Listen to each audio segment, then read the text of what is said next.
Fans Beyond Wrestling, this is Denver, Colorado, the man, not the place. Thank you for joining us. Another episode of Positive Contact, sponsored by Independent Wrestling TV. Head on over to iwtv.live. Sign up using promo code BEYOND. Get a 5-day free trial.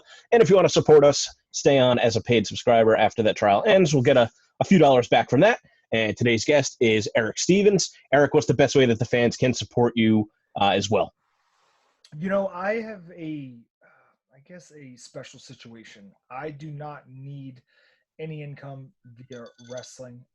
I have just started putting stuff up in my PWT store for shits and giggles for the most part. Some designs that I think were really funny. I just my newest shirt literally says I watch Japanese pro wrestling and I fuck. It's censored because I didn't want to get the shirt removed. It was something I came up with drunk. Somebody told me to make it, so I said whatever. Branding isn't an issue for me. I really have very little to lose. I make cookies for a living, so I guess we're going to talk about that a little bit today. Like I said, I'm very lucky because I don't depend on professional wrestling for my income, and it's a side project for all intents and purposes. So if you guys really would like to support me, just buy my cookies or follow me on Instagram. So my cookies are sold on Cookies and Cream Sarasota. Cookies and cream both have a K in them. They sell out really fast because we have a very limited schedule right now because my kids need someone to watch them and take care of them because there's no school, which is, we'll get into that in a little bit because there are some effects. I am not completely unaffected by the pandemic, don't get me wrong. So we sell out really quick, and follow me on Instagram. You'll find the Cookies and Cream Instagram, but really follow me on Family Food Dude. That's my passion project. It's an Instagram that I started 5 or 6 years ago, and I talk about food, my family, and stuff. And that's why I get recognized in public and in airports and in Qdoba, not because of my wrestling, which would be nice every once in a while. Somebody was like, "Man, that match is really good," but instead it's like, "Hey, you Family Food Dude?" I'm like, "Yeah, I am." "Your kids are so cute." I'm like, "Just once." "Man, that match you had with David Starr, so good." I just want to hear that. But So do you want to talk about the wrestling or do you want to talk about the food first? I prefer, I will talk about both because honestly, it sounds cliche, but my two biggest loves outside of my family and my life are food and professional wrestling. That's it. It's always been like that. I mean, you got to be borderline insane or in love with something to leave it for 9 years and come back cold turkey. And, my life is pretty cushy. It's pretty easy to come back to professional wrestling, which is not an easy lifestyle to maintain, especially when you've been out of it for 9 years. But I love professional wrestling and I love food, and I'm ready to talk about both in equal portions. Well, maybe let's start with wrestling. Yes. You liked wrestling always growing up? No, I did not. I am a special case. A lot of the guys I talk to about wrestling and how they fell in love with it. They started very young. They'll tell me stories about going to shows when they were like 5 or 6. WWF house shows, even guys my age will go to WWF, WCW. But I actually have never. I've only been to I think one WWF house show in my life, and that wasn't. I think that might have been WWE at this point. I think it was probably maybe 2000, 2001. So that was WWE. But I came up on professional wrestling during the boom of the Monday Night Wars. There was here and there, everybody watched wrestling with the Ultimate Warrior, Hulk Hogan. Everybody knew about it, but I wasn't a fanatic until the Monday Night Wars came around, and I stumbled upon ECW around the same time. And I was really a big ECW fan, more than anything else. And I've been to more ECW shows in my lifetime than I have any of the other big promotions.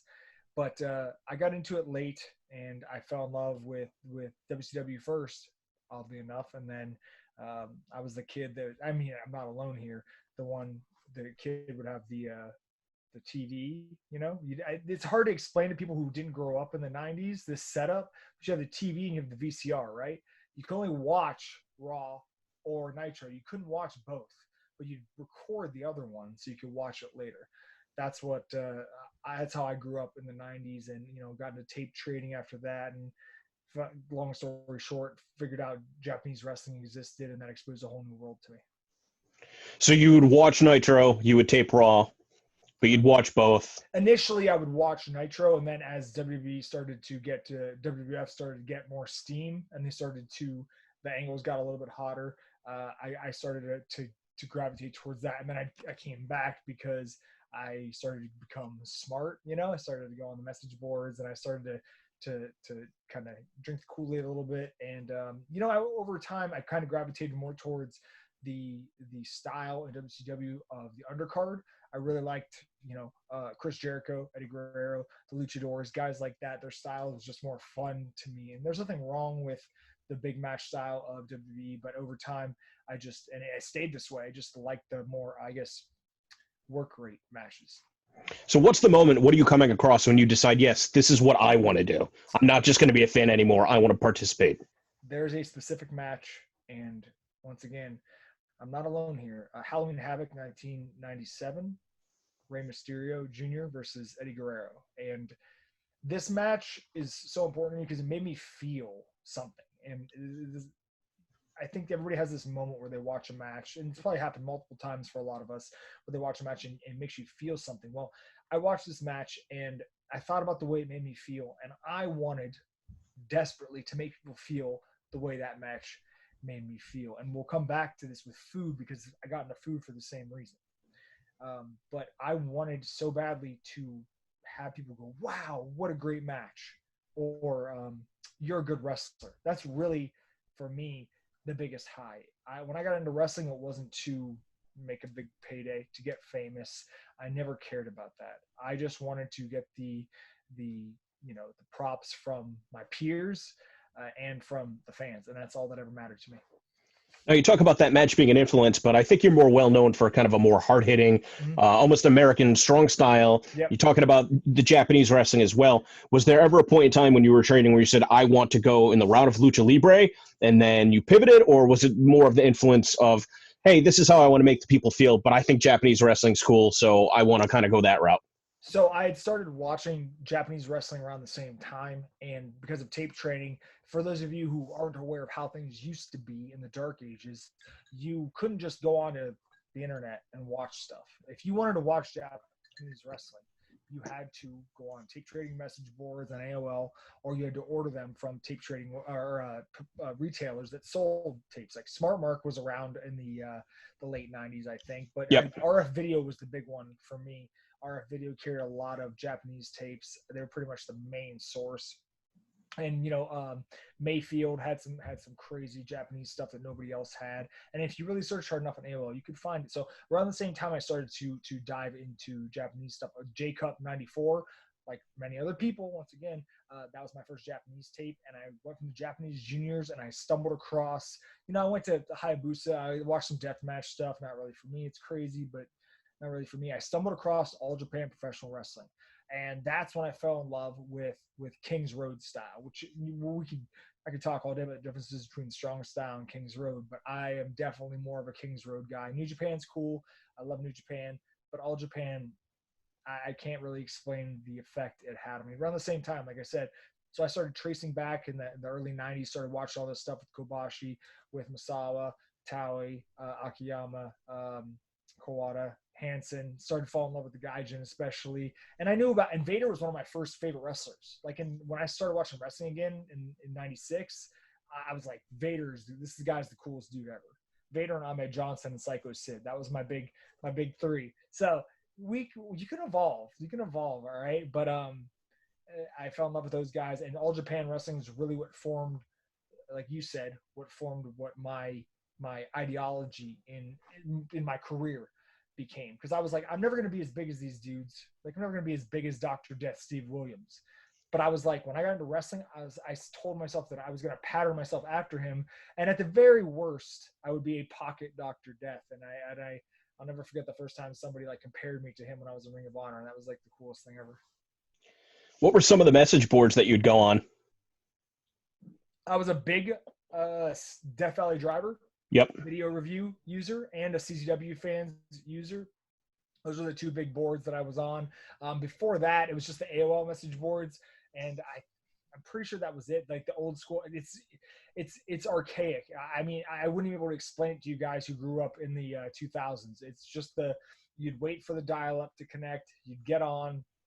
You'd click. You have to search for the actual spot, and you'd go to these tape trading message boards, and you'd set up a deal.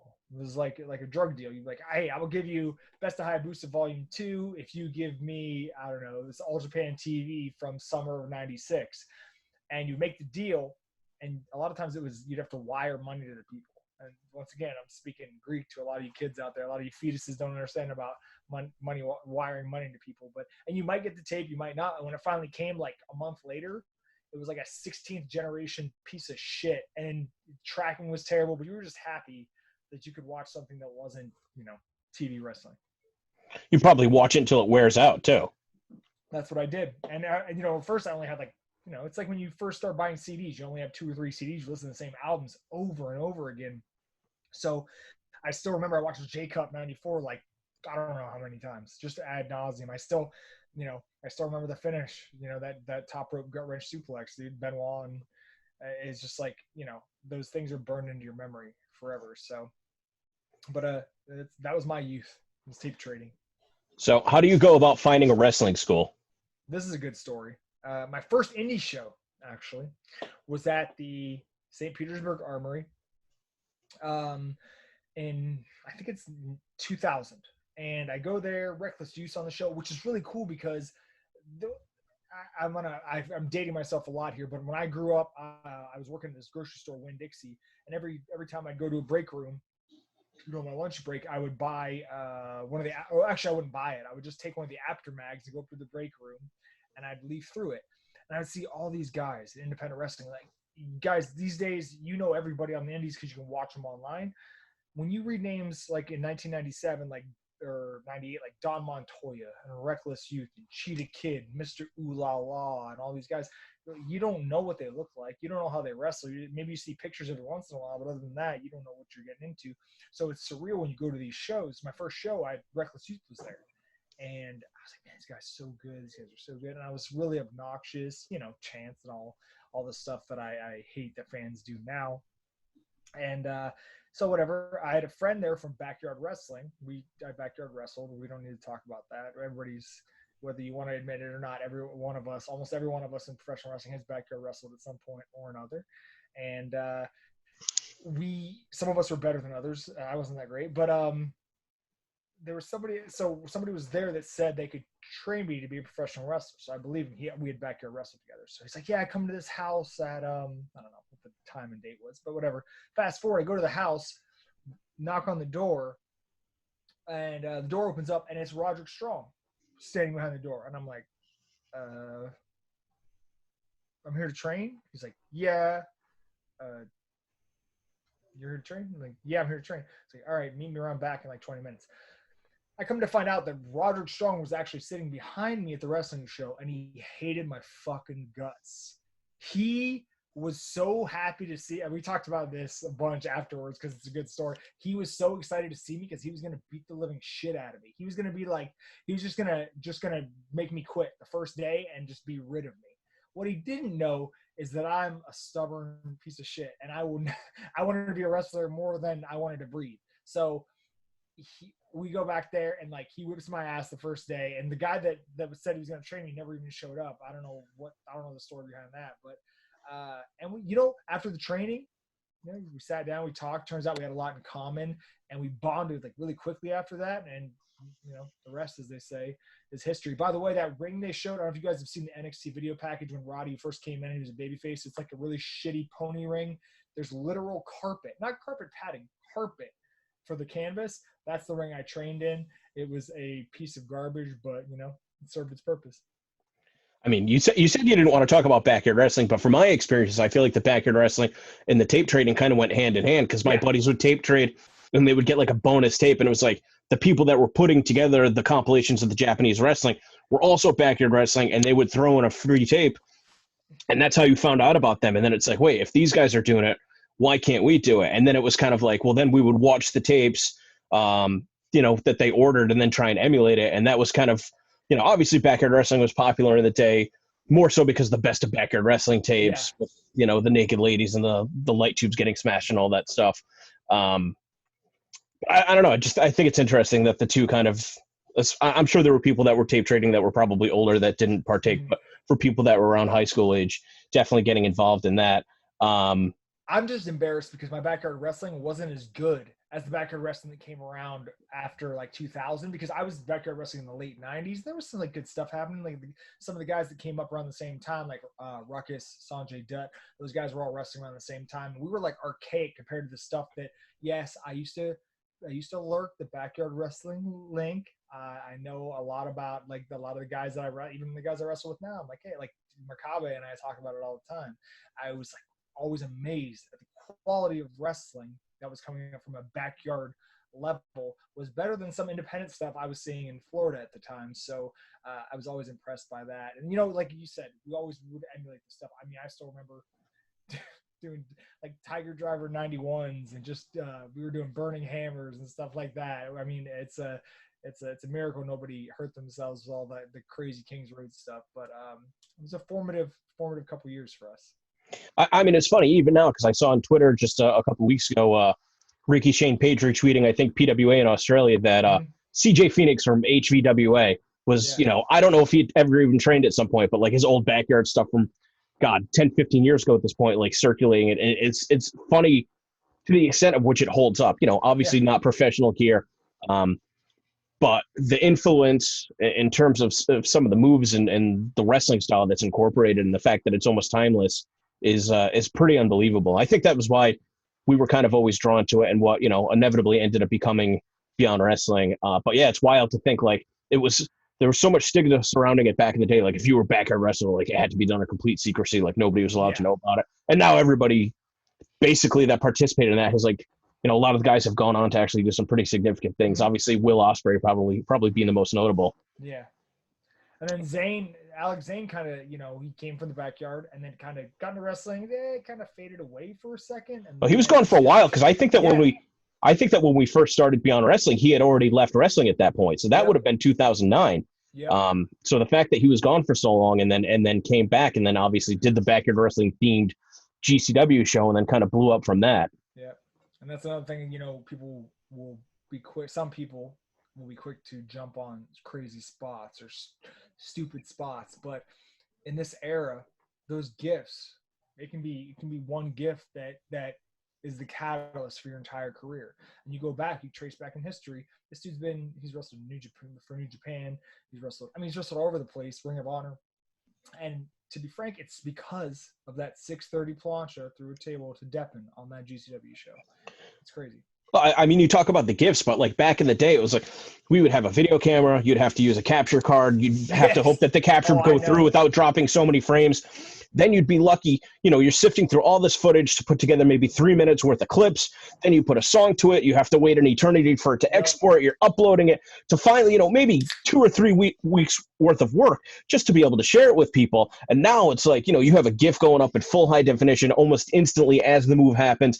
You're not just sharing it on a private message board. It's on social media, Web 2.0. Remember when they used to call it that? It's going out to the entire world instantly. And it's like, yeah, I mean, people can become legitimate overnight sensations. And that's pro wrestling too, because, you know, I talk about all the time that every time I'm in a car with somebody who's came into the business in the last, you know, 5 or 6 years, I tell them how hard it used to be to get discovered, how few opportunities there were. First off, there wasn't as many promotions there are now. I mean, like big promotions anyways, to get exposure. There was like Ring of Honor, IW Mid-South, and then PWG came along. That's 3 big indie promotions, and now there's so many promotions that's streaming, that have a platform for you to be seen. And beyond that, if you wanted to be discovered, you used to have to, like Colin Delaney, I always talk about this, you would actually have to like put all your matches onto a VHS. I remember making a VHS for Roddy that he had to send out to promotions.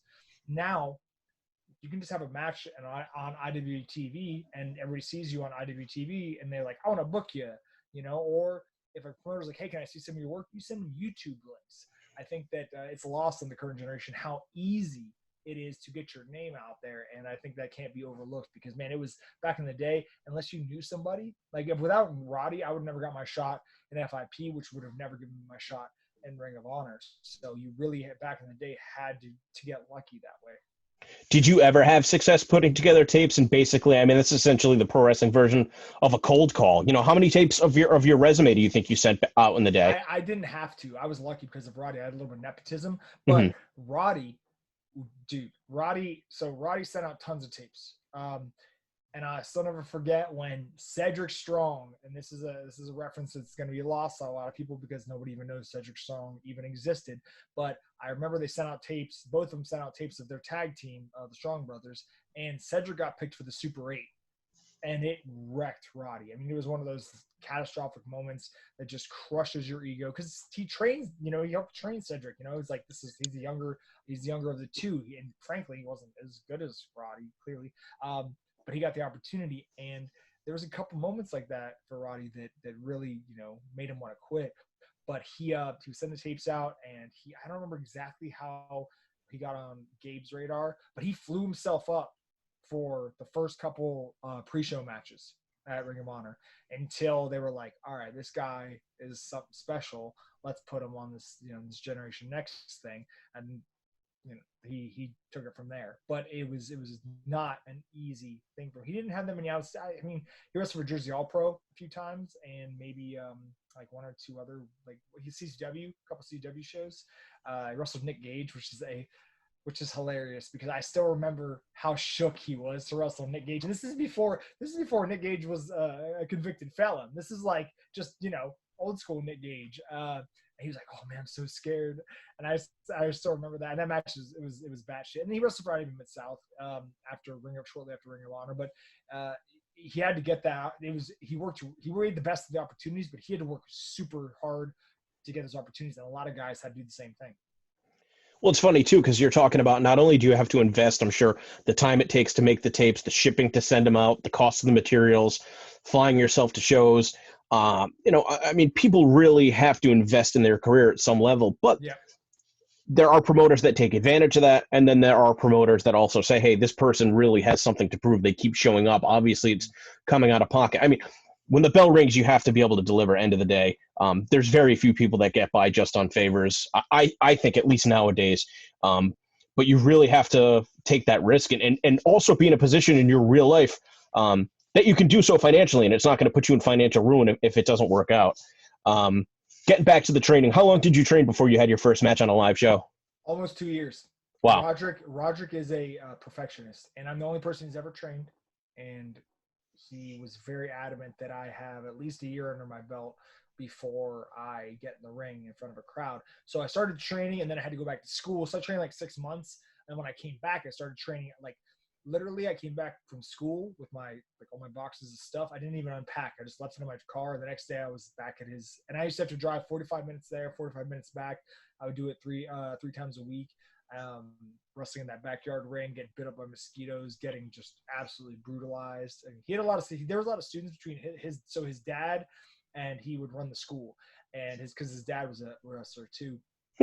And they had a bunch of trainees. I was the only one that ever survived. Like, after like 6 or 7 months, I just watched these guys drop off, and I stuck around. He was very adamant that I have like a lot of training. And there's two schools of thought here. I think that I would have benefited from getting in front of a crowd because there's things you can learn from wrestling in front of a crowd that you can't learn from just training. But I definitely see why mechanically and conditioning wise he wanted me to stay under wraps for a while. I completely lost my train of thought. It's because I've been drinking. I only do podcasts drunk. It's my new rule because I'm just not as entertaining sober. I'm not. One of these, I can't wait. I really hope we're back up and running. Everybody's wrestling again when Wrestle Rager, AIW Wrestle Rager is around, because I'm like, I just got to wrestle and party at the same time because that's what that show is all about. It's not about professionalism or having good matches. It's about partying and wrestling. And just once in my life, to be a scumbag, I would like to do that. But I can keep my train of thought, but I'll just ramble when I get drunk. So now you've got the Truly seltzers, but I saw somebody was going nuts on Twitter because it was a variety that they couldn't find. What's special about that particular type? I do not like I'm fine with the regular Truly. They're okay. Not my favorite, but for some reason they decided to come out with lemonade hard seltzers, and I was pumped because I love lemon stuff. But they have 4 different flavors in this. The lemonade is actually the most inferior of the 4, but they have 3 other great ones. This one's strawberry lemonade, which is the second best, then black cherry lemonade, number 1 with the bullet, and they have a mango lemonade. So the crazy thing about these is that and I'm not exactly like a hard ass, I'm not a man's man or anything, but I don't taste booze in these. Mm. It's just like soda to me, and that's bad, but also good. Well, I decided to mix some Baja Blast Zero and some Malibu coconut rum. So That's this is what I did. I did that in vodka a couple weeks ago, and that's also dangerous because you're like, depending on how much vodka or rum you use, you don't taste anything. You're just like, oh, Baja Blast, it's delicious, and now I'm shit canned. I feel like I'm on vacation. This is the closest that I'm going to get to a vacation Yeah, because exactly. obviously supposed to be down in Florida. I don't know if I want to jump around chronologically. Let's go back. I remember the question I wanted to ask you. What did you Okay. go to school for? I went to school for digital media and web design, which is a degree that collected dust. You know, it was something I thought I wanted to do at the time, and you know, everybody does stuff in their youth they think they want to do. They get into relationships that think they're going to last forever. And, you know, I thought I was going to be a web designer, graphic designer. I loved art. I was a big art guy, big AP art nerd. But it just, after a while, I still dabbled in. You know, I actually designed some pretty famous Ring of Honor shirts. The first generation Next shirt, my design. The No Remorse Corps shirt, my design. I designed an Embassy shirt, All Night Express shirt, like these shirts that, and I never got like a dime for it, but it's pretty consistent with, you know. Anyways, I'm not drunk enough to bury anybody yet, but so like over time though, I just realized I wanted to get more into like the fitness end of things. So I started doing personal training around 2007, and I've kind of been in and out of the fitness industry up until now, which I kind of a 180 to go from owning a gym, which I owned for like 5 years, and the personal training to an online coaching to cookies. But I always liked food. It wasn't like I never liked food and just all of a sudden decided to make cookies. I have been a food guy since I was little. I used to be 300 pounds, so I've always liked food. For me, it was just a struggle of balancing the food and the fitness aspect. And I think I'm pretty good at that now, but it took me 38 years to figure it out. And that's why I got into coaching, but it's very emotionally exhausting to help people on that end of things. My wife's a life coach or a life strategist. I hate the term life coach, but so she works with women, and it's a lot of work. I'm just not ready. I'd much rather make people feel good with food, and that's what I plan to do. Hopefully, for the rest of my life. Did you meet her through wrestling, fitness, or food? None of them. I met her on Match.com. Oh, wow. So yeah, like when they do those commercials, they're not bullshit. Every once in a while it happens, and that it actually sticks. So, but she had just started like losing weight. She had been kind of heavier, and so we kind of that was like a big bonding thing. Like, you know, oh, I used to be 300 pounds. She's like, oh, I used to be like 180, you know, and I'm like 150 now, and or 160, I don't remember. But I was working at a gym, and we met after we had talked on Match.com. It was a really weird circumstance, but and we stayed together ever since. And now we went half on some babies. We owned a gym for a little bit, but now she's doing her thing, I'm doing my thing, and she lets me wrestle, so she's the best. So I guess we'll get back to the wrestling for a little bit. High profile stuff coming out of FIP. At what point did FIP start working with Ring of Honor, and were you with FIP prior to that? I started working with FIP right around the time it became Ring of Honor South, for the most part, right when Gabe got involved. And initially, it was still like half of what it used to be and half of what Gabe wanted it to be. It took about a year or so for it to kind of evolve for the talent to kind of get weeded out that didn't fit Gabe's vision to what it became over time. And you know, I still remember, and you could see the gradual improvement of the product. If you watch the DVDs in chronological order, you will see the production values get better. You'll see the crowds improve. And there was a point where, you know, for all intents and purposes, Crystal River was the mecca of Florida independent wrestling. You know, just like it was back in the day. And it was It was the only place that would consistently draw 200 to 300 people in Florida, which isn't a lot, but for Florida, it's pretty big. Outside of like, you know, the spot shows some of these guys would run with all the like the old WWF guys on the show or WCW guys. Nobody else was drawing as much as FIP. And I remember starting there, and the first couple of shows was cool. They were cool because like you'd be on a show with Samoa Joe, and or you'd be on a show with CM Punk. And holy shit! Like in 2005, for me, the guy who came up on watching, you know, our Smart Mark video. I was like, holy shit, CM Punk, you know, basketball shorts and all. So we're talking way back in the day. And Samoa Joe, I was a huge Samoa Joe mark, so that was a crazy moment for me. All these guys, but we'd go out and we'd wrestle in front of like 8 people. People joke all the time about IWA Mid-South crowds. Dude, IWA Mid-South crowds have nothing on those first like year or two of FIP crowds. Legit. Mexican bar, 4 people, maybe, max. Brutal stuff. But we're all busting our ass, and over time it evolved, and it changed completely from more of a there was always like that like kind of southern tinge to it. There would be a very defined heel and baby dynamic, but after a while it started to develop into more like, okay, there's some undercard stuff, and then there was some gaga here and there, but it became more like, oh, here's some dream matches for you. Who ran FIP originally? How did Gabe get involved, and where does Sal fit into all that?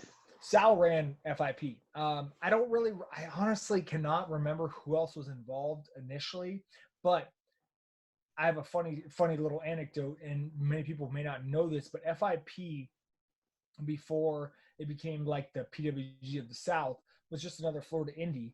And I remember that they had a feud going with NWA Florida, which is the promotion I worked for at the time. And I remember it was standard stuff, like guys calling the cops on each other's venues. And Sal was like a real scumbag. Like we all wanted to beat Sal's ass, and then all of a sudden we're all working for Sal. So it was a weird thing, but it's just pro wrestling in a nutshell, you know. Well, from a feud, from like a promotional feud to, oh, you're a new boss, whatever. And they did this double shot. The big like switch was this big double shot they ran at USF at the Sundome. And the only reason I remember this is because I was living with Roddy at the time, and Roddy lived with me at this apartment. He was dating my sister, and who he married later. That's a long story. But I remember coming in. I'd wrestled for some shitty Florida indie that night, and I came in late, and I opened the door, and I looked in the living room floor, and there was this guy sleeping in white basketball shorts, and I was like, holy shit. CM Punk is sleeping on my living room floor, bro. That's CM Punk. I was marking out so hard. I kept it quiet. I mean, this is 2005. You know, this is like, he's like the god of independent wrestling at this point. And I still remember that. That shit was wild to me. And they ran that double shot. I wasn't on the shows. I wasn't booked. And then Roddy got me booked on a couple of shows after that, and I was the shits. I looked like shit. I wrestled like shit, but I think that he went to bat for me, and over time I kind of earned my spot. And when Gabe came in, it was like, oh, all right, Roddy vouches for you, so you can't be that shitty. It was a weird transition. It was really the FIP that it started at was completely different than the FIP that gained notoriety. You know, we're talking about CM Punk sleeping on the floor. Any good stories around that period of time as far as traveling, as far as having to rough it on the road? And as somebody that took almost a decade off and returned to wrestling, do you think that the boys are taking care better now? Are the accommodations better, or is it still just kind of case by case based on your position within the industry? Well, and this is kind of unrelated, but there's just something I have to talk about with CM Punk, is that I met CM Punk twice in my life. Outside of a show. That was the one time I saw him outside of a show that he was booked on. I wrestled him one, like we had like some 10-man tag or something. Danielson was also in that match. I was shitting a brick. That's another guy that I got to wrestle with in FIP before I got to wrestle in Ring of Honor that I was super nervous about. But so I saw him on my floor in 2005, wrestled with him a couple times in 2005 in FIP. Didn't see him at all. And it's like 2008, 2009, 2008, I think. I'm in Germany. All right, I'm like getting ready to go out, and like door opens up, CM Punk walks in. This is when he's in the Fed, and he's like, Stevens, got in pretty good shape, and he walked past me. That was it. I was like, the fuck? And it also made my day too, because I was like, all right, he's a ball buster. If he's gonna give me a compliment, I guess I'm doing pretty good. So that was just a weird thing for me. I was once again starstruck. But I guess they were touring in Germany around the same time, so that was weird. But as far as to compare and contrast the back in the day, I'd say the boys are definitely treated better. The business as a whole is, I know some of you might not believe this, but it is kinder and gentler now. There's a more camaraderie for the most part. It's not as cutthroat. There's no crab in the bucket mentality like there was before. I don't know how it's going to be after the pandemic, but at least speaking of the context of before this whole situation, nobody was stepping on each other to get deals because deals are just easier to get. You know, when I was coming up, deals were not easy to get. You weren't getting signed unless you were jack tan. You could cut a promo like a motherfucker, and sometimes you had to have all three of those depending on who you knew and how they felt about you. So this is before the WWE decided to hoard all the indie talent to hurt the independents, and then kind of just sit on them while a global pandemic wreaked havoc on the economy. But that's a discussion for another time. But so I'd say that the business is better in essentially every facet. I have not seen anything like I used to see back in the day, but could be because of the people I work for. But that's all I can say about it. Did you ever come across any like weird conditions though, as far as traveling? Like, was it really, we got to do an 18-hour road trip and we have to stay up all night both ways and sleep in the car? I was lucky to never have to do the road trip thing because I lived in Florida, and the furthest we'd have to go was like Georgia. So whatever, it's not that bad. But I slept on so many floors. Like my wife's always amazed where I can fall asleep. She doesn't understand.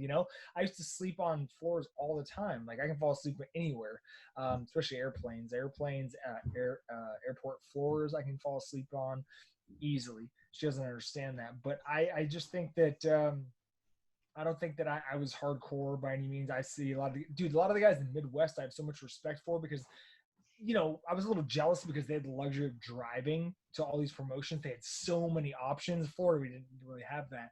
But still, I wasn't jealous of them having to go like 12 hours down or 12 hours back or whatever, 12 hours round trip, whatever it would be. I never really had to do that. I had to sleep in a lot of bad places. I had to drive Roddy everywhere. I was basically I was his young boy in Florida, so I would have to do all that stuff. But I paid a lot of dues, mostly ring crew stuff. Like I was ring crew for like the first 4 years of my career, like 3 or 4 years. I never got out of that because I worked for IPW and then I worked for NWA Florida. And I set up the ring for a long time there. A lot of times I have to set up the ring with like me. Sometimes one time I did it by myself. Other times I do it with like one other person. It was the shits. But that's the kind of stuff that makes you grateful for the time when you get past that and you don't have to set the ring up. So I'm not one of these guys that thinks you have to, spend your life on the road or sleep on the floor all the time. But I think it's important that you learn how much work goes into setting up a show. There's dedicated ring crews now that aren't even necessarily guys who are going to become wrestlers, which is wild to me because back in the day that didn't exist. The only people putting up the rings were guys that wanted to be wrestlers. So that's how I paid my dues. But I don't want to say I had it easy, but I definitely had it easier than some people did. By the time you get to Ring of Honor, though, you're taking care of flights, hotels, ground travel setup. Yes, I was. I would always get the floor. Obviously, I was always, even like at the end. When I was had somewhat of a veteran status. If I was in a room with Roddy, I was getting the floor. It'd be like Roddy Austin, Aries, and be like, oh, well, I'm getting the floor, I guess. So, but I didn't care about that. Like you said, by the time you get to the end, for those of you guys who aren't wrestlers, who don't understand, like when you wake up at 4 a.m. to get on a flight, you fly, you get to a show, you do all your stuff, you get to the show, you wrestle, you get to go to the hotel, you're tired, and especially if it's the second show in a double shot, you're driving between towns. It doesn't matter, man. It doesn't matter where you sleep. You're so tired, you could sleep standing up at that fucking point, so it doesn't matter. But yeah, I was very grateful for the opportunities there because I got to travel. I got to see a lot of cool places, a lot of uncool places as well. But I was grateful for all those opportunities because it was an experience that a lot of people never get to have. And the only regret I ever have is like not making the best of that last year and a half or so. I had Ring of Honor because of extenuating circumstances, but still, I had a good time there. Well, you talk about the wrestling industry now that you've come back and it being, on the indies a little bit kinder, a little bit gentler. Mm-hmm. And definitely one of the driving forces behind us wanting to start Beyond Wrestling is I remember bullying being misconstrued for paying your dues. Mm-hmm. And I think that those are two very separate things. And there's ways that you can pay your dues and prove that you want to be a professional wrestler without the hazing component. Mm-hmm. Did you ever have to go through any of that? Is that something that you ever saw at other places?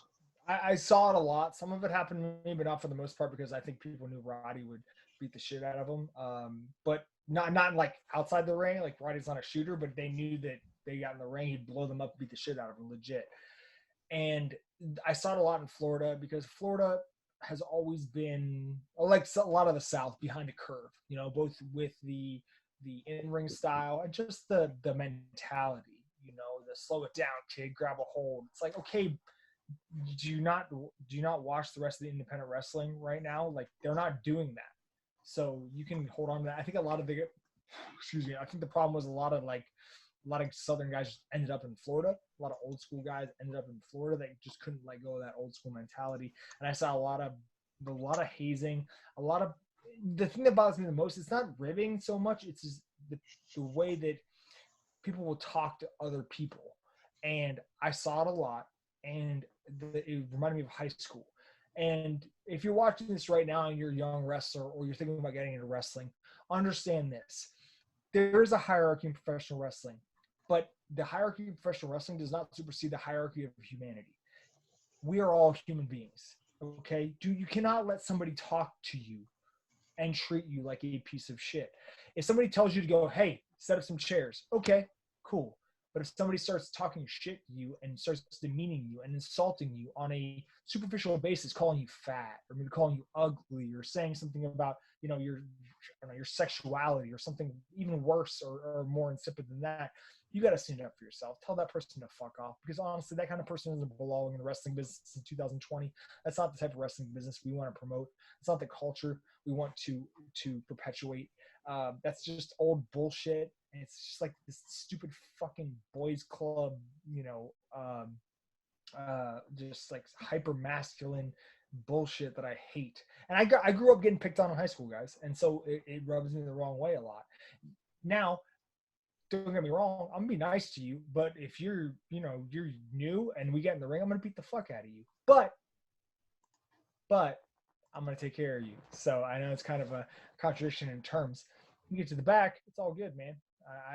I'm a grown man. I'm not trying to make anybody. I don't want anybody to feel bad about themselves. And in wrestling, outside of that ring, you know, you shouldn't feel bad. You know, nobody should be making you feel bad. And I hate that shit. Ribs are one thing, okay? But making somebody feel bad, hurting somebody's feelings, that's something different. Get us some thick skin, but at the same time, there's a line that I don't like to see crossed, and I'm kind of glad that I came back because I haven't seen it, but if I do see it, I will stand up for it and say, you know what, that's bullshit. You gotta tighten that up because, like I said, it's 2020, so let's get with it. Yeah, I mean, I absolutely agree with that. There's no place for wrestling and no place for it, honestly, in any other walk of life either. Right, exactly. So you've wrestled pretty much everybody that there is to wrestle between your run in FIP and Ring of Honor. Who are some of the names that you did not get a chance to share a ring with? You know, I never got a chance to wrestle Samoa Joe one-on-one. The first time I wrestled Dickinson, we talked about like guys he had wrestled, and man, I was so jealous of that he got that one-on-one with Samoa Joe because I always wanted that. I was such a huge Joe mark, but I just kind of missed it. You know, I missed that window. But for all intents and purposes, I pretty much got to wrestle everybody else that I wanted to wrestle one-on-one, or guys I didn't want to wrestle, just guys that were around. There are still some guys that I have not had the chance to wrestle one-on-one that were kind of around in that era. You know, Nick Gage, for example. That's one of those guys that I'm like, when I come back, I would love to wrestle Nick Gage. But for the most part, it's all young guys. I got the chance and I'm lucky. And I posted something the other day that I'm not saying I'm in the league with these guys. I don't want anybody to assume that that's what this tweet meant. But, you know, Alex Shelley, Eddie Kingston, Chris Hero are all going to be on the indies now when we reconvene. And those guys were around when I was around the first time around. So they're my buddies. They're guys I have a lot of common ground with. I've wrestled Hero a few times, wrestled Shelley once, wrestled Kingston a few times, and but we shared a lot of locker rooms together. So I think that it's a good time to get, hopefully. It's so hard to kind of assume anything right now. So much is up in the air. We don't know what's going to, like my wife, I had some show booked in June. My wife's like, you can do this show? I'm like, I have zero idea. Like, not even an inkling. I've said before, I'm kind of pessimistic on this whole deal. I think that like we'd be lucky if we got back to business in August or September. But there's guys that I like to wrestle, but they're all young. There's no guys that I really missed that I didn't get a chance to wrestle. I mean, how lucky am I? I get to wrestle Bryan Danielson. Like, that shit, that may not happen for anybody else. He might retire in WWE. He could just end his career there. And all these guys that wanted to wrestle him, sorry, dude. Everybody's lining up to wrestle a hero. I'm like, I'm been there, done that. You guys can have him. That's fun. Whatever. Shelly, a lot of guys he's on the dream match list. I had to wrestle him. So I want to wrestle a lot of the young guys because I get the reason I came back, not to go off on a tangent, but the reason I came back was because I was watching WrestleMania weekend. Like, I bought the Fight TV like package with the collective and all that, and I watched all these shows last year. And I was like, man, there's so many good fucking wrestlers out there. I'm gonna wrestle all these guys, man. I want to fight all these dudes. So that's why I came back, and I still got some more people to. And that was just another one of the many reasons I decided to stay. I'm like, I didn't get to check all my boxes. You know, there's still some boxes to check off. So until that itch gets scratched, I'm not leaving. For that whole time that you were away, almost a decade, did you follow wrestling through that period of time, or was it a type of situation that when you left, you wanted nothing to do with that? What point did you start keeping a closer eye on it?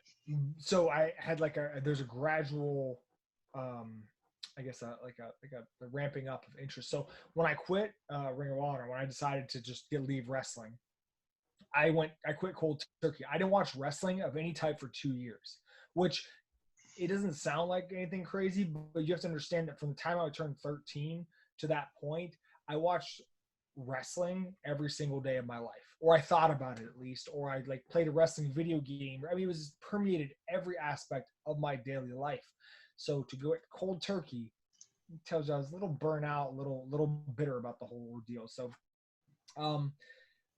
2 years off, and then some of my friends started to get on TV. Seth Rollins popped up on TV. I already knew Brian was there. Cesaro was on there. Like, you know what? I'm gonna start watching these guys, and that started to spark a little bit of a fire. But every year from about 2012 to the time I came back, I would think about it, and then I'd get scared. Basically, I was scared that I would suck, and I have a lot of pride when it comes to wrestling. Like I told you, the whole reason I got into it was for people to tell me that I was a good wrestler. So if I couldn't be a good wrestler, I didn't want to come back. I'm not a mark for myself. I'm a mark for wrestling. And I wasn't going to come back unless I could do it right. And it just took a few margaritas for my wife and I to have the conversation. She was like, just do it. Stop being a coward. All right, here we go. So the rest, as they say, is history. Before you took time off, the height of the popularity with Ring of Honor, were there ever aspirations at that point to go to WWE? Was it still just a matter of maybe traveling internationally and just trying to make a full-time living? What did you envision your path as back in a decade ago? I never, and I know some of you people out there are not going to believe this, but I never, ever in my entire life wanted to be signed to WWE. And there was even talk back when I was at my biggest, I was at my biggest, they're like, oh man, FCW has eyes on you or whatever. And I didn't give a shit about that. The only place I ever wanted to go was Japan. That's it. And that's one of those boxes that I still haven't checked. And that's one of those reasons that I'm coming back. Because I don't care if it's one date, if it's a tour, if it's multiple, it doesn't matter. It's just one of those things I've always wanted to do because I have you can see it. There's all Japan posters back there. I'm a huge mark. I've always loved Japanese wrestling. I've always loved the style, and it's always one of those things I want to do. That's all I ever wanted to do. But beyond that, all I ever really wanted was, like I said, to have good matches. And if some fame and some money came with it, great. All I ever wanted was to be compensated for my skill level. I didn't want to be rich from wrestling. It just was never. I know it sounds weird, but that was the only thing I ever cared about was having good matches and being considered a good wrestler. So I know that I kind of fit the mold at the time of he's big, he's 6 feet tall, he's like 250, and he's juiced to the gills. And that was just really a byproduct of me wanting to fit a certain mold. And at the time, people told me that that's what I needed to be. So that's what I was. When I came back, you guys realized that I'm not juiced to the gills anymore because I got 2 kids. I don't need to be. I don't give a fuck anymore. And frankly, if I wanted to be signed, it's very clear that you don't need to be juiced to the gills anymore, like to get a deal. You can just be a regular looking, lean athlete guy and still get signed. So Um, was there ever any talk about going over to Japan with, because you had matches with some of the Japanese wrestlers, and obviously Ring of Honor having a working agreement, it seemed, at some point in time. this is gonna make me sound like a huge baby, but I'm gonna tell this story anyways. So Ring of Honor announces we're gonna go to Japan for the first time, and I'm like, this is it. This is fucking it. I'm going over. I'm gonna get to go to Japan. And I still remember this so vividly because it was a very I haven't had my heart broken many times in my life, especially from wrestling. But this was a heartbreaking moment. They announced the card, and I still remember I was on vacation.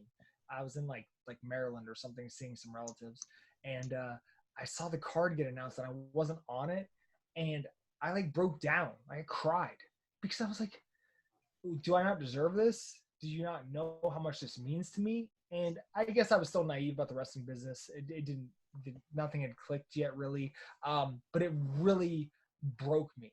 And I think it was kind of like one of those moments that I went back to over time and was like, you know what, man, they don't really care about me, because if they did, they would have, seen that this meant a lot to me. And I thought that would have been my option. I wrestled Go Shiozaki a lot. And at the time, maybe Go didn't have the pool, or maybe he thought it was the shits. I don't know. But I thought we had some good matches with Go, and Go had some good matches with Shingo back in the day, baby Shingo.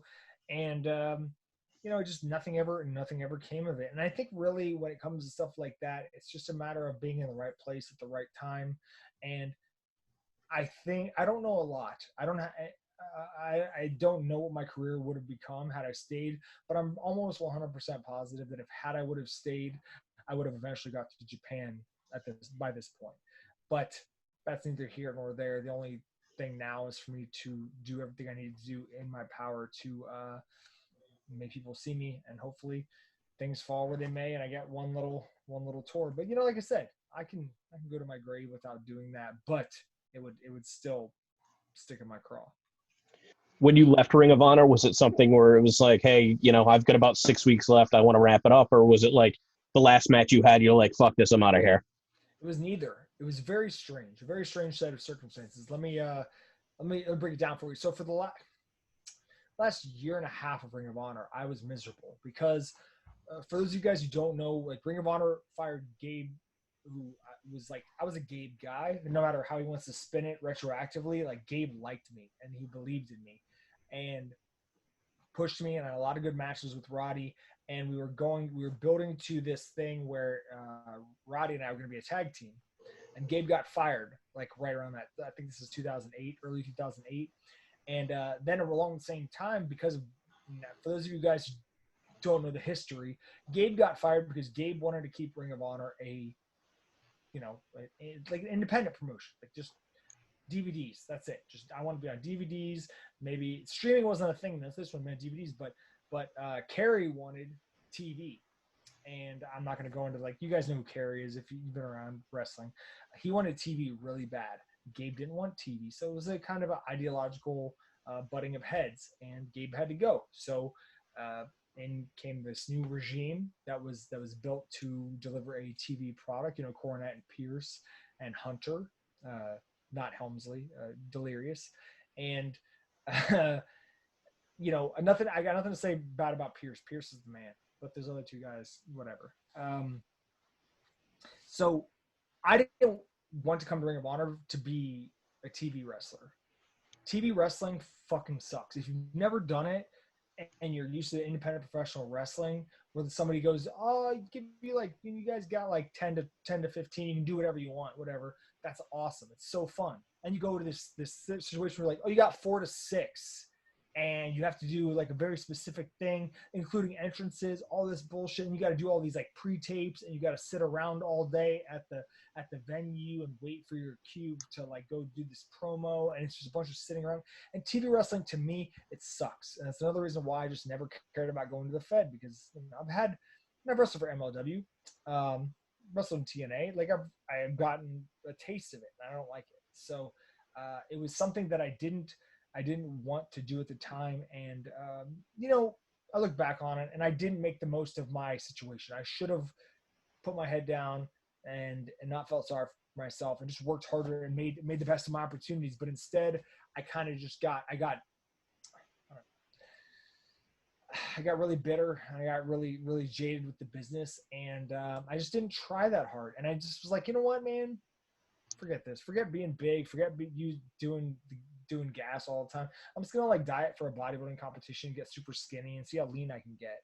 And so I did, because that was just something to focus on. Because wrestling didn't keep me interested because of my opportunities, the matches I was getting. Like I told you, I wanted to have good matches, right? And I had shown in the past I could have good matches. I wrestled Aries, I wrestled Brian, I wrestled Roddy a bunch, and I had good matches, and I proved that I could have good matches. But for some reason, this new regime didn't care about that. They just put me in these stupid angles, and there is nothing worse than wrestling Necro Butcher on TV. Like, honestly, if there's any guy that can't have a TV match, it's Necro Butcher. Like that's a guy you got to walk and brawl with and do a bunch of dumb shit for 15 minutes and whatever. It wasn't a good situation, so I didn't care. And I'm not gonna say I like mailed it in, but I could have worked harder. So I had my last date, and Hunter came up to me. He goes, take these next 2 shows off, and we'll call you and bring you back for when you're ready. I'm like, oh, cool. I never heard from him again, not once.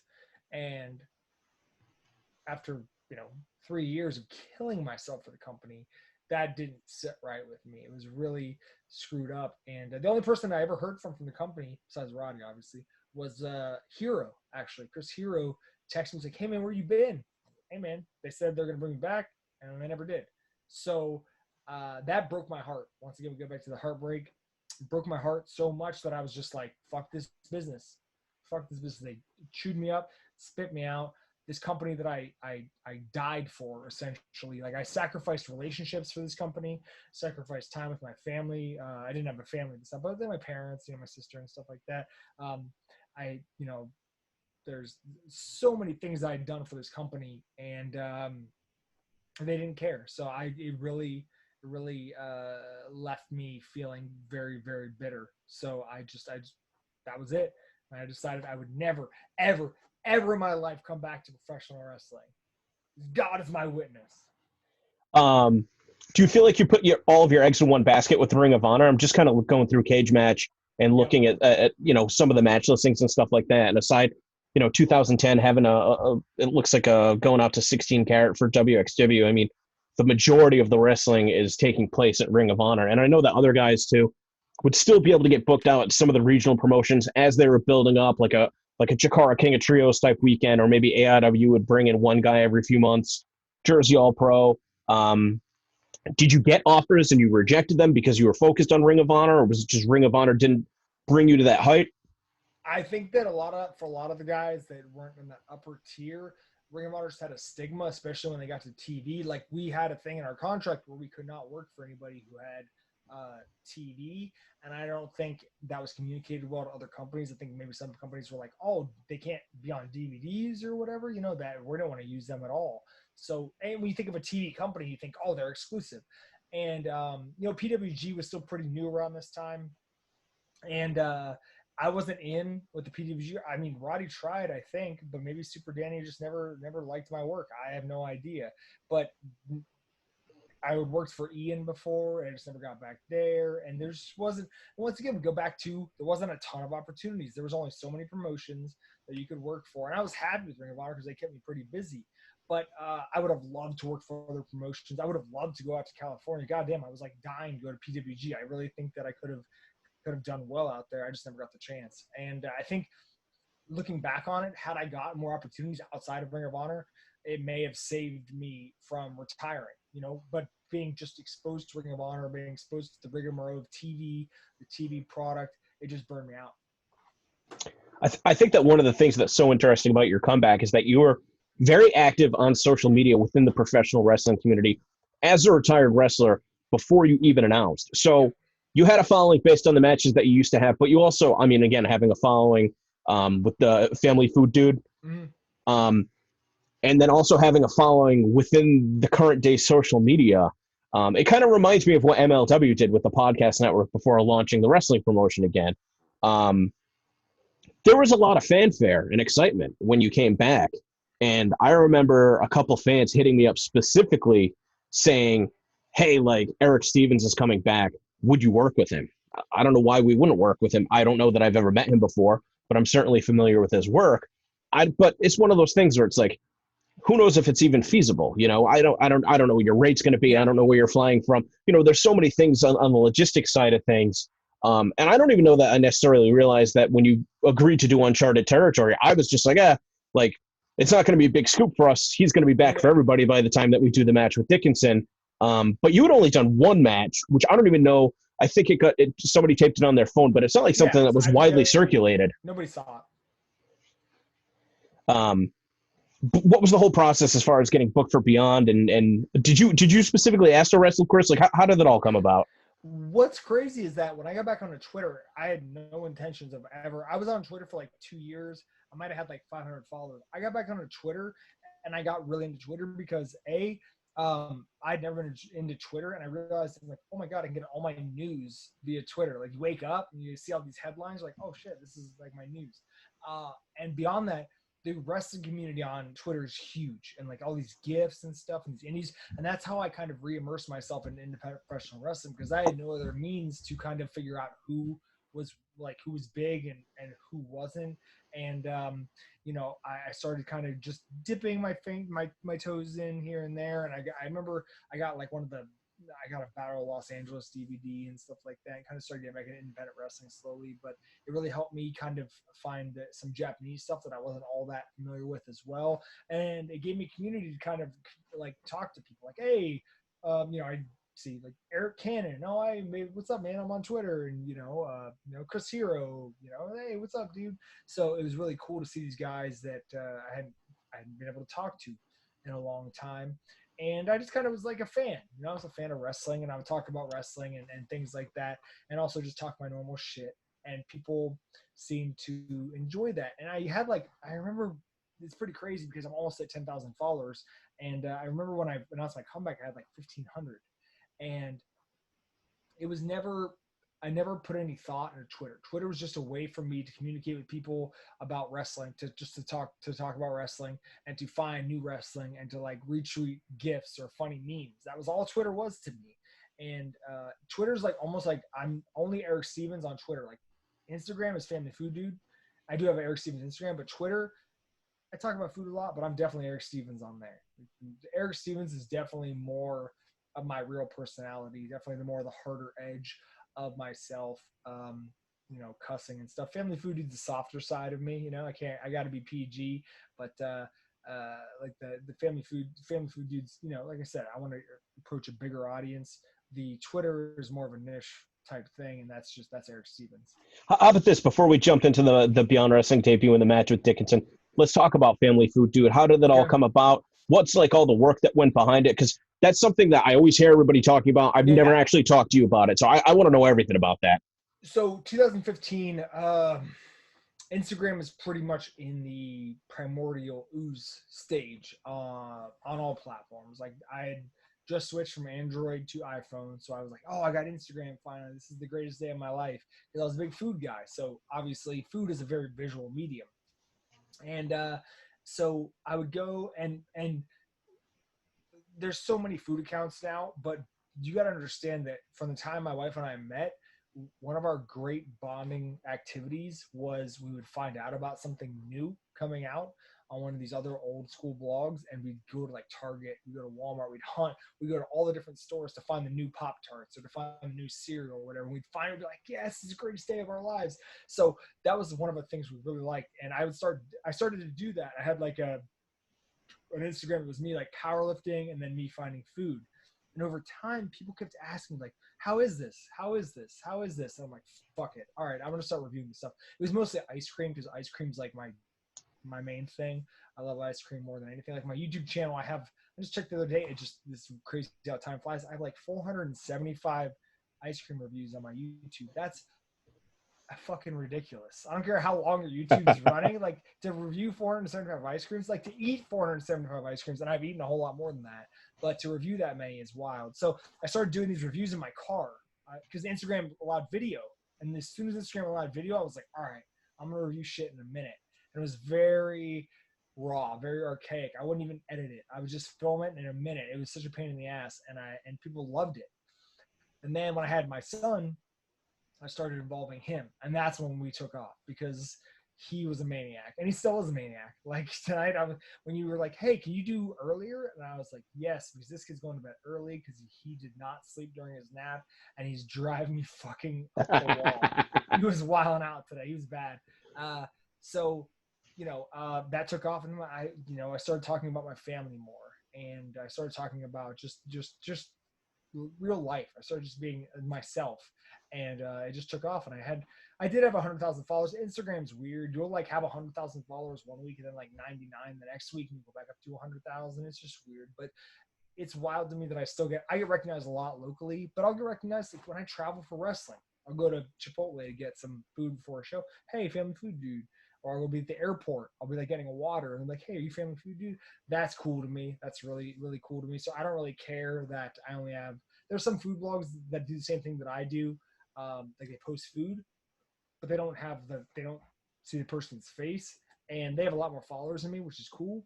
But I get off on the fact that they know that this guy is the dude behind the account, and I'm not just some faceless food blogger. Did any food companies ever reach out to you with like exclusive product? When I got into this, I told my wife this, and this seems like such a stupid reason, but I was like, I just want free food. Like I want to be the first guy to get a certain product. That was the only reason I ever got into this. I didn't want to be rich, like wrestling. It's very like weird reasons to get into something so work intensive. But I have been invited a couple times to Ben and Jerry's exclusive events. I've been flown, all expenses paid, to Vermont and to New York City by Ben and Jerry's. Put up in nice hotels. I've been fed by them. Given just the carpet gets rolled out, and the fact that as an ice cream guy like I grew up eating Ben and Jerry's for that company, and they're super cool. And you probably imagine they're very progressive, and it's not just a work. It's not like, guys, I'm not blowing smoke up your ass. Like they're super progressive. Like there's a fucking tube slide in their office. Like this is not all smoke and mirrors. They are not like standard corporate America. When you go in there, you're like, okay, this is definitely a company started by two hippie dudes. It's like for real. They allow their dogs there, which is sick. And I'm very happy that I have a close working relationship with them, and I've gotten some relationships with some other companies that are really cool, but nothing is going to ever be cooler. No feather will ever be bigger in my cap than saying that I am a Ben and Jerry's guy. Like we have a working relationship, so nothing will ever beat that. I'm going to jumpstart the story a little bit, but I know that when I got to talk to you about cookies and cream, it started off because you wanted to make ice cream sandwiches because of your passion for ice cream, and then that ended up transitioning where now the cookies have taken over, and obviously you don't have to be. For now. With me being, operating the food truck, one of the things is that we're not locked into a location. We don't have a brick and mortar. But with the cookies and cream business now, you can make these monstrous cookies, and they can be shipped anywhere in the United States. So how did that all come about? How did that transition get made, and where did you come up with the idea that maybe this is something that could go out and not just be a local thing? Like you said, you can ship stuff, right? Anything you can ship and sell, and it can arrive in somewhat of a decent state, you're gonna be able to make some money on, because people obviously, especially now, can't leave their house, but people want that convenience. So cookies are super easy, and you'll see there's been a lot of cookie companies that have popped up in the last year or so, me being one of them. It's just it's a very hot market. But I have to say that it wasn't my intention to make just cookies, like you touched upon. I love ice cream. I wanted to make ice cream, and that was my full intention, was to make ice cream. I was ready to start up a brick and mortar to make ice cream, and I researched. To put it to you in very short verbiage. It's much easier to start a ice cream or start a cookie business than it is to start an ice cream business. There's a lot more stuff involved in the ice cream business, especially on a mass production scale. So one day I was making ice cream, just small batch stuff in my kitchen, just messing around. And my wife said, "Hey, I saw you bought Publix cookies. Why don't you make your own cookies to put in the ice cream?" Like, that's so much work. I don't really bake. She's like, "You should, because it'll save money, and maybe whatever. We don't have any cookies in Sarasota." I was like, "You're right, because we don't. There's no most towns have that place. Like, if somebody asks, what's the best cookie or what's the best pizza? There's that one spot, but there's no cookie place here in Sarasota. There's donuts, there's cake, but there's no cookie." So I said, "You know what? You're right." So I looked at the Levain cookie recipe. That was where we started, and it was the shits. They were flat, they were crispy, they were too soft, they were too hard, and I cannot even tell you how many iterations of a recipe we've gone through since that first day in May of last year. But we just kept trying till we found out a good recipe for us. And luckily, I have my social media platform to market from, which a lot of people do not have. But it's a nice thing to get the word out. But I do not think that if my cookies sucked, that would continue to sell out the way I do. I don't care how many followers I have. So I also, like I said, I love food, and I wanted to make a cookie that looked different and also tasted different than a lot of people. There are a lot of companies out there that make the big, like, doughy, almost undercooked dough kind of cookies. They're very soft, they're very moist, but our cookies are kind of in between. They're like they're kind of soft, but they're also kind of cakey. They're kind of hard, but they're not like crispy. It's very hard to describe, but I just know I wanted to establish a niche of our own. And food's subjective, so if you don't like it, that's fine. But a lot of people do like it, so I'm cool with that. And I love it because it gives me a creative outlet. Like I told you, you asked me what I went to school for, graphic design. In this way, without wrestling especially, you need a creative outlet, and cookies and ice cream even on the side, which will eventually happen. But cookies is like my creative outlet. I mean, I remember seeing for months, and then when you came on New Year's Eve, and there was like one left over, and you told me it was mint, and I was like, I don't even really like mint, but I just want to try it because I've seen it so many times. And I waited the next day. I was starving. I was so hungry. We had access to no food. Everything was closed, and I opened it up, and it had like Cracker Jacks, like I think M&Ms. It was the Jingle Jangle one, right? Yeah, from And childhood. I was hooked. I was hooked at that point. I was just like, and one of the small pleasures that I've actually had in amidst the pandemic and everything is that there's this place by my house called Tricycle Ice Cream, and they do ice cream sandwiches. And I knew them because when we would go to the food truck festivals, it was literally somebody in an oversized tricycle that had an ice box with dry ice, and they would make these handmade ice cream cookie sandwiches. And they were all hand wrapped, and they would tie a bow on them, and it was a really cool presentation. And they kind of started going a little bit heavier. Hey, we're still available for takeout. So once a week I go and get them for the family. And it's one of those things where it's indulgent, but it hits the spot. And there's nothing worse than it's like, oh man, I'm going to eat something bad. And then it doesn't hit the spot, right? Like that sucks. I hate it. It's the worst. It's like when you get psyched for like a big match and you watch it and you're like, that's not what I wanted. Well, because it's all about managing expectations, and I think that this is actually a good segue to get back into you coming back to wrestling. I don't think anybody knew what the expectations were going to be when you came back. Obviously, based on the matches that you had prior, but it's not very often. I mean, unless you're Edge, that you take almost a decade off and then you come back to wrestling, and it's like, well, he didn't exactly leave because he was old or he was hurt. Still coming back, mid-30s, athletic prime. What can we expect? And what did you expect when you came back to wrestling? I'll be honest with you. I had very little expectations other than I knew I was going to show up in shape. My cardio was going to be good.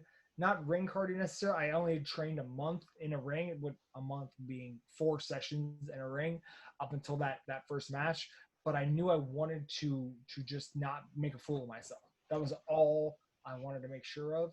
And I didn't know, because I was smaller, I didn't know what my ring style was going to be. And honestly, I didn't really even figure that out until the last couple months of my wrestling comeback at this point, and I have a much better idea of what I will do when I restart this whole deal. But I had zero expectations. All I wanted to do was to come back and not make an ass of myself. And I still remember this. I told the story to Chris to the second time I saw him, because I was like, dude, when I was waiting at the stairs before my entrance music hit, I convinced myself that I forgot everything. I was like, I don't know I lost it all. I'm gonna make a complete fucking idiot of myself. I'm gonna be a laughing stock. Then I was like, stop.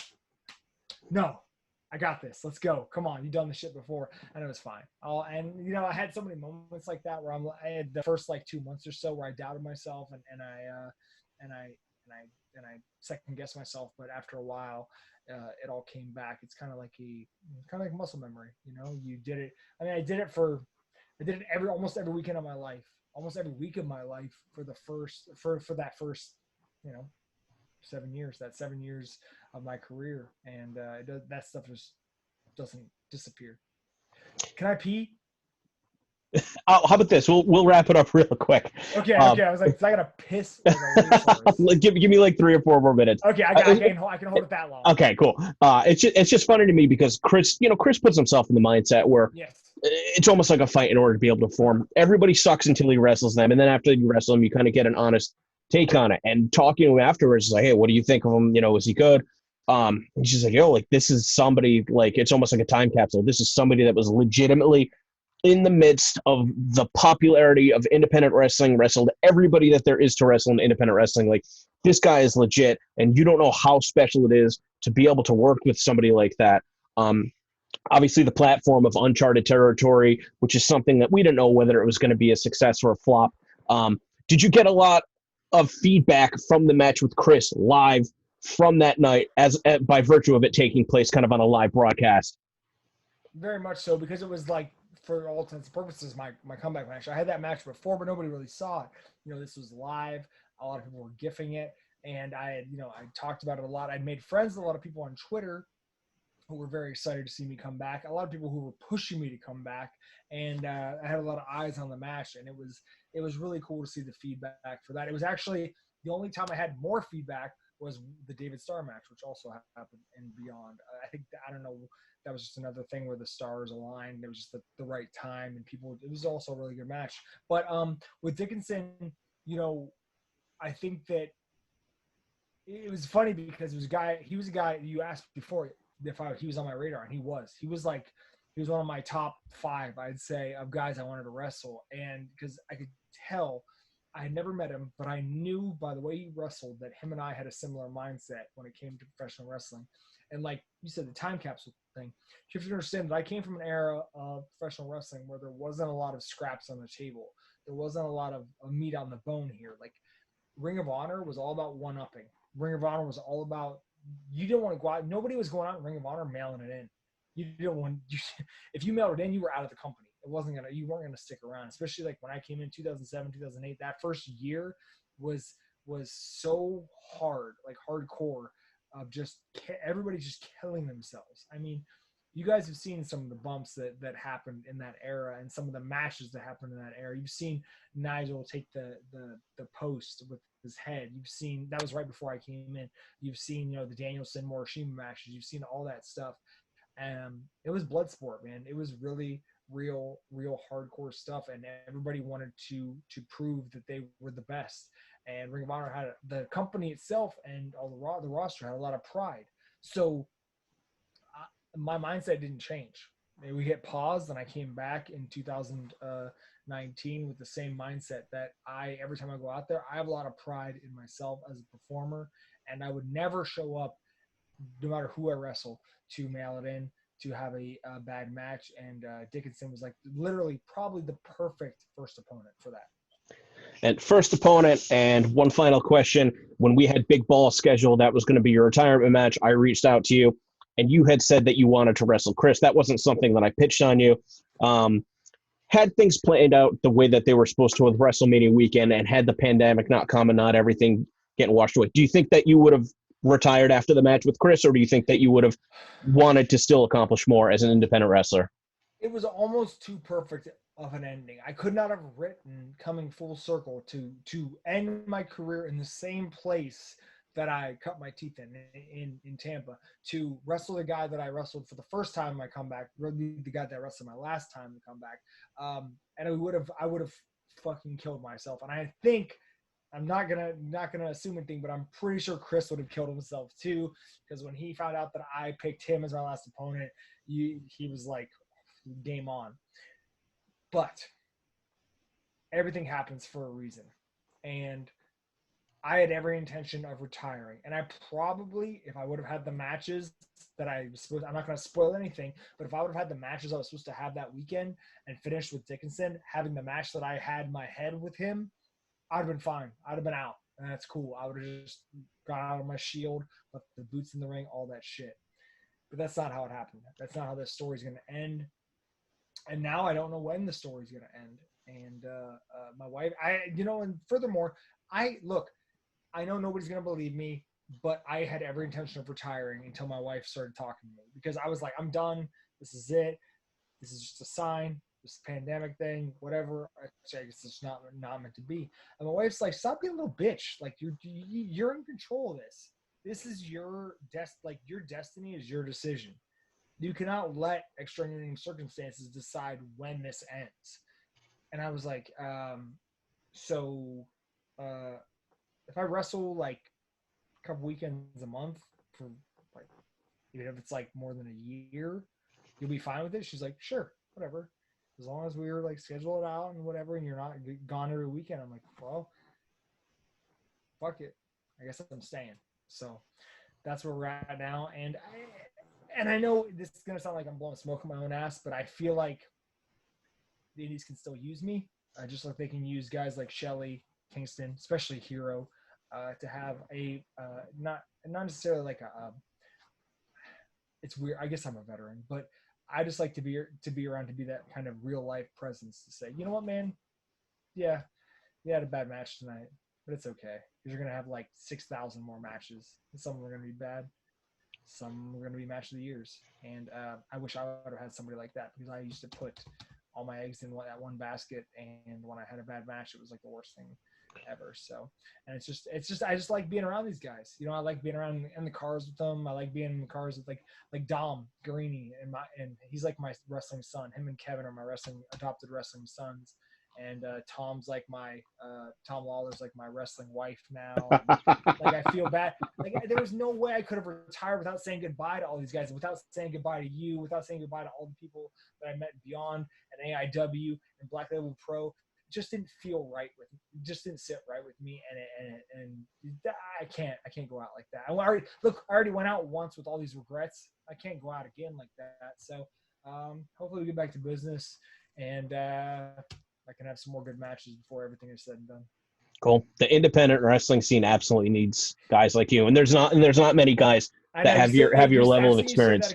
I've seen you say that a bunch of times, and it's always flattering, because I never really view myself like that. But then I look at the landscape, and I there's, like you said, there's very few guys still left over from that era, and I'm proud to wave that flag. So.